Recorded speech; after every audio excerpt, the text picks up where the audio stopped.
સુરેન્દ્રનગરમાં ખનીજ માફિયાના ગેરકાયદે બાંધકામ ઉપર બુલડોઝર ફરી વળ્યું।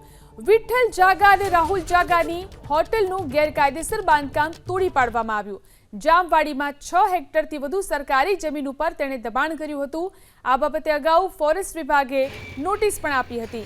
સરકારી જમીન પર 11 દુકાન બનાવી દેવામાં આવી હતી। તો સરકારી જમીન પર આ રીતે દબાણ કરવામાં આવ્યું હતું। ખનીજ માફિયાએ આ ગેરકાયદેસર બાંધકામ ઊભું કરી દીધું હતું, જેના કારણે તેની ઉપર બુલડોઝર ફેરવવામાં આવ્યું છે। વિઠ્ઠલ જાગા અને રાહુલ જાગાની હોટલનું ગેરકાયદેસર બાંધકામ તોડી પાડવામાં આવ્યું। વધુ જાણકારી મેળવી અમારા સંવાદદાતા જિગ્નેશ ફોન લાઈનથી જોડાયા છે।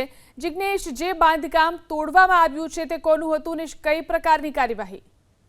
જી, સુરેન્દ્રનગર જિલ્લાના થાનગઢમાં જામવાડી વિસ્તારમાં વિઠ્ઠલ જાગા અને રાહુલ જાગા જે બંને પિતા પુત્ર છે તેમની આ જમીન હતી અને સરકારી જમીન ઉપર તેમે ઘણા સમયથી દબાણ કરવામાં આવ્યું હતું।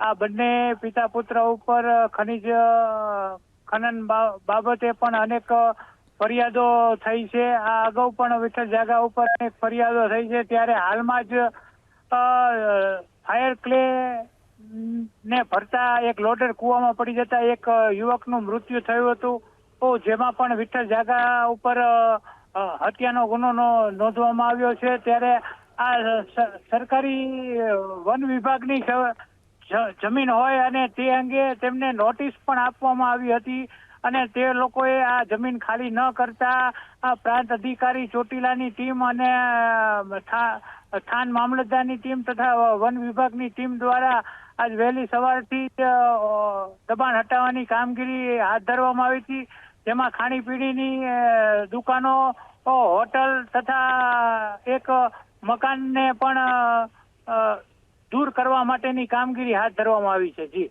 જી, આભાર તમામ જાણકારી આપવા માટે।